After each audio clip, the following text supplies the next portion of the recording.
विषय में भोलेनाथ के चरणों में मां पार्वती जी अध्यासीन है। स्कंद पुराण का दृश्य है और उसमें मां पार्वती पूछती हैं कि भोलेनाथ, कलयुग में तो बहुत सारे संत और गुरु हैं, हमें किसकी शरण में जाना होगा। भगवान भोलेनाथ जी जो गुरु की महिमा के विषय में बताते हैं, इस हिस्से को गुरु गीता कहते हैं।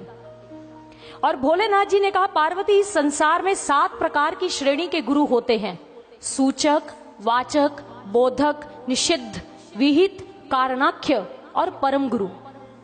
और भगवान भोलेनाथ जी क्या बता रहे हैं, इसे ध्यान से श्रवण करिएगा। भोलेनाथ जी ने पार्वती मां को कहा, वर्ण जाल मिदं तद्वत बाह्य शास्त्रम तु लौकिकम यस्मिन देवी समभ्यस्तं स गुरुहु सूचकः स्मृता।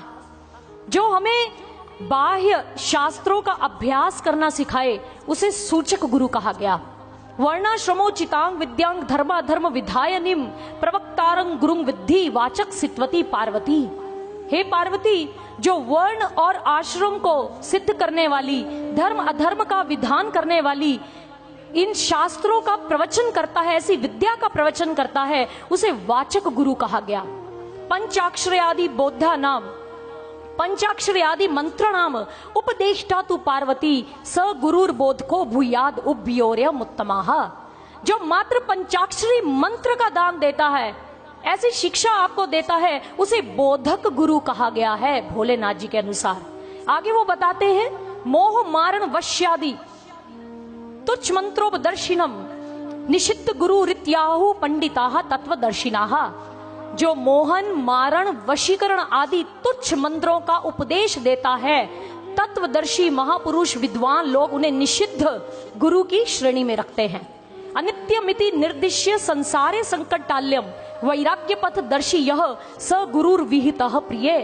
हे प्रिय पार्वती, यह संसार अनित्य है, दुखों का घर है, ऐसा वैराग्य का रास्ता दिखाने वाला जो गुरु है, उसे विहित गुरु की श्रेणी में रखा गया, उसे विहित कहा गया।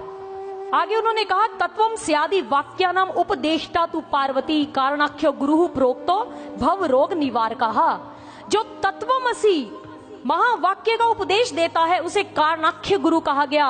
और आगे भोलेनाथ जी कहते, ध्यान से सुनना पार्वती, जलानांग सागरो राजा यथा भवती पार्वती गुरुणांग तत्र सर्वेशांग राजायंग परमो गुरु। जिस प्रकार सभी नदियों का राजा मुखिया सागर होता है, ये सूचक, वाचक, बोधक, निषिद्ध, विहित, कारणाख्य जो 6 श्रेणी के गुरु बताए हैं, इन सभी का राजा परम गुरु होता है और उसी की शरण में तुम्हें जाना होगा पार्वती, जो कलिकाल का जीव है। और मां पार्वती ने कहा, भोलेनाथ, उस परम गुरु के विषय में तो व्याख्या कीजिए। भोलेनाथ जी ने कहा, अखंडैक रस ब्रह्म नित्य मुक्तम निरामयम स्वस्मिन संदर्शितं येन भवेदस्य देशिकः। वह ईश्वर जो अखंड है, निराकार है, प्रकाश रूप में हम सभी के आंतरिक जगत में बैठा है, जो उस प्रकाश को दिखाएगा पार्वती, वही परम गुरु है और वही सच्चा गुरु है, वही दिव्य गुरु है। उसी की शरण में जाना, वही मेरा वास्तविक स्वरूप दिखा सकता है। ये भोलेनाथ जी कह रहे हैं, हम नहीं कह रहे। जो भी बात कर रहे शास्त्र सम्मत कही जा रही है, आप जाकर उसे अध्ययन कीजिए, पढ़ लीजिए, जो भगवान भोलेनाथ ने कहा। इसीलिए भगवान श्री कृष्ण जी जो माखन चुराते हैं, वो कहते हैं ये मटकी शरीर का प्रतीक है, ये मटकी फूट जाती है, ये शरीर भी एक दिन नष्ट हो जाएगा, साथ भी नहीं जाएगा। ये 5 तत्वों का पुतला यही रह जाएगा, जो साथ जाएगा वो सार है, जैसे माखन, वो हमारी आत्मा है। इसलिए आत्मा के कल्याण के विषय में सोचो, ये आत्मा जिसकी है उसका दर्शन करने के विषय में सोचो। और भगवत प्रेमियों, ये कथा में आपको संदेश मिल रहा है, ईश्वर का दर्शन होता है, दिव्य दृष्टि खुलती है, एक सद्गुरु ऐसा ज्ञान देता है, वो परम गुरु आपको ऐसे ब्रह्म ज्ञान की दीक्षा से सराबोर करता है।